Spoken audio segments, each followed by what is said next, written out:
สบายดีจะพี่น้องสบายดีสุขคนกะหากระฟื้นแต่ไข่ใช่ไหมเอาหัวอาหารจากรถกะหากระสอมแล้วกับให้คำว่าสอบให้มือนั่นก็ยังเป็นคือเก่ายังพวงมาลัยแข็งเลี้ยวกับสิบ่ได้พี่น้องโอ้ยเมื่อยกับแนวเป็นเด้สิบ่ได้สอมเพิ่มบ่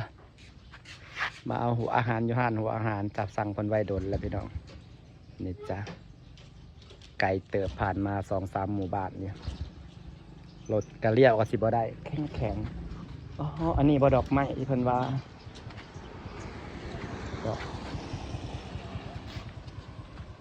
พวงคาม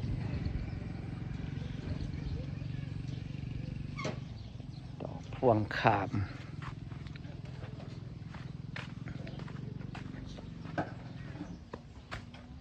มาหัวอาหาร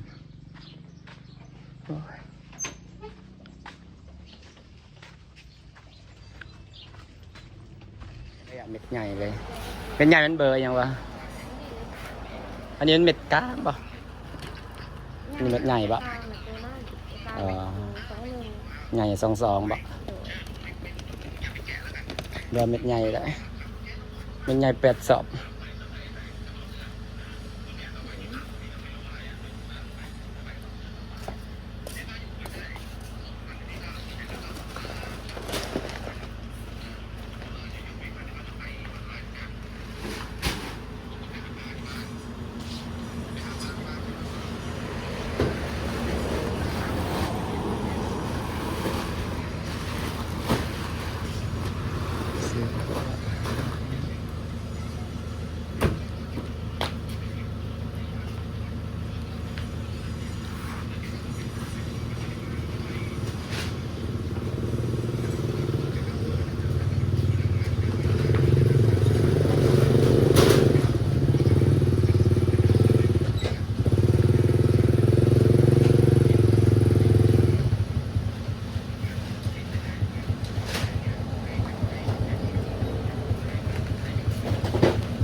เม็ดใหญ่8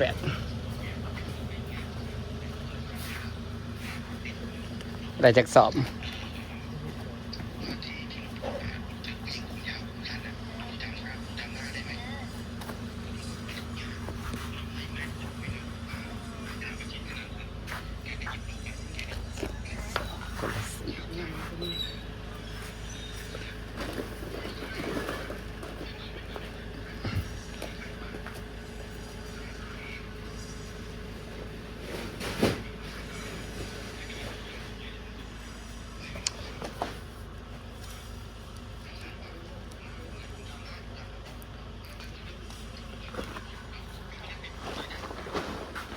ปลารวมอ๋อนั่นปลารวม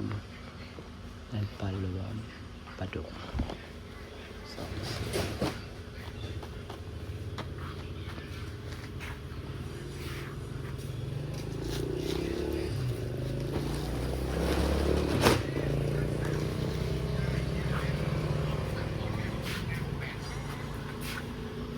ครบหรือยัง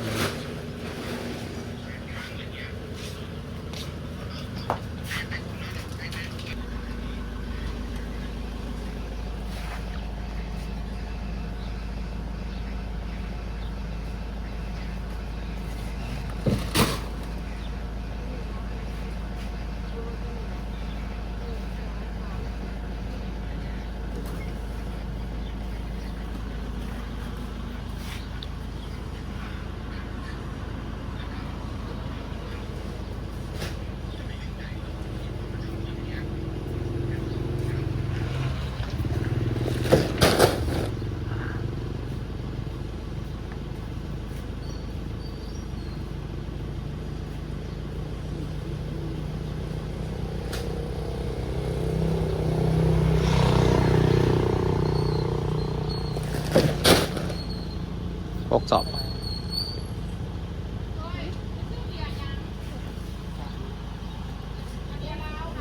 ได้จากสอบเป็นไงนะ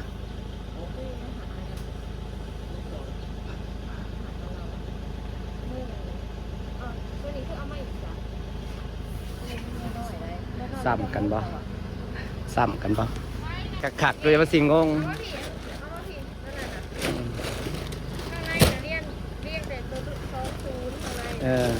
มันจะบงง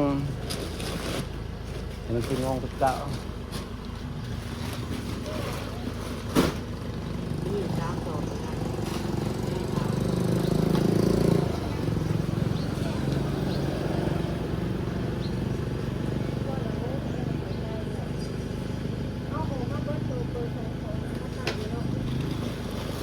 เอา20เข้าใน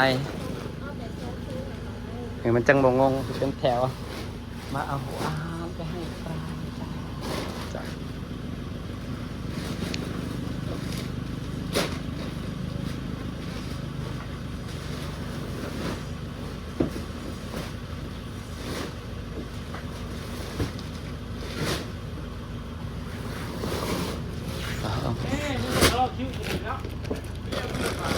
นั่นแหละให้เมียซื้อเมื่อรับเมียก็บ่ซื้อ เม็ดกลางและเม็ดใหญ่2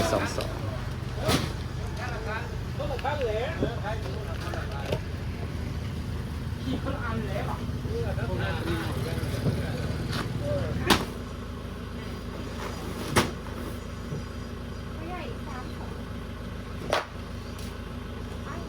เ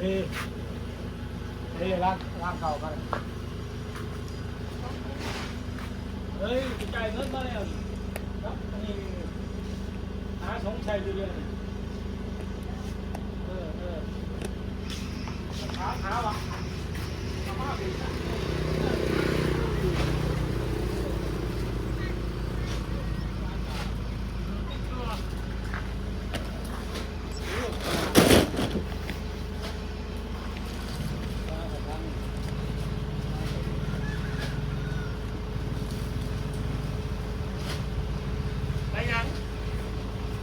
ไปพุ่นเขาถามหาอยู่เขาถามซะก่อนเขาบอกว่าส่งเงิน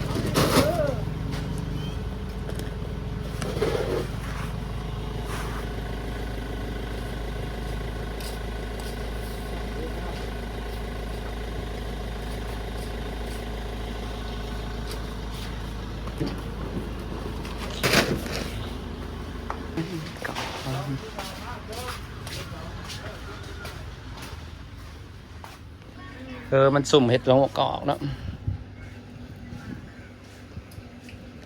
ซื้อหัวอาหารเบิด7,790 บาทพี่น้องรถกระเพมาสอบเมื่อนั้นกระเบิด5,000 ปลายขาดซ่อมรถเบิด5,000มื้อนะแต่ก็ยังขับบ่ได้ยังขับบ่มอนอยู่หาใช้จ่ายค่อยๆเครียดจนน้ำตาแตกพี่น้องแต่ว่าอาหารต้องมาซื้อไปไหวว่าตกเกลือป่าคลองใส่ไก่กระถล่มเมื่อนั้นซ่อมรถเบิด5,000 ปลายนะครับมาเปลี่ยนสายยางซื้อสายยาง2,800ไปแล้วบอกว่าเปลี่ยนแล้วยังเลี้ยวบ่ค่อยอยากได้เมื่อนี่ก็สิโทษเพิ่นมาเบิ่งให้ใหม่อีกมันเบ็ดเสร็จได้ทั้งขาสร้างทั้งขายังขาสร้างกับ1,000 ปลายเบิดเงินเกือบ5,000มาซื้อหัวอาหารมื้อนี้เมื่อยบางทีก็น้ำตาคอหาเงินบ่ได้สิฝากบรรยากาศไว้ซับนี่ล่ะพี่น้องจ้ายังเฮาก็ต้องรถมันจำเป็นนี่แหละเห็นบอกการบ่ซ่อมกับบ่มีรถมาซื้อหัวอาหารนั่นสิแหละเมื่อนั้นว่าใส่อ้ายพามาซื้อกับเกรงใจเพิ่นบ่เคยใส่เพิ่นแหละบ่ได้ใส่ฝากบรรยากาศไว้ซ้ำนี่แหละจ้าเมื่อก่อนไปน้องซื้อให้มันแล้วมันทัว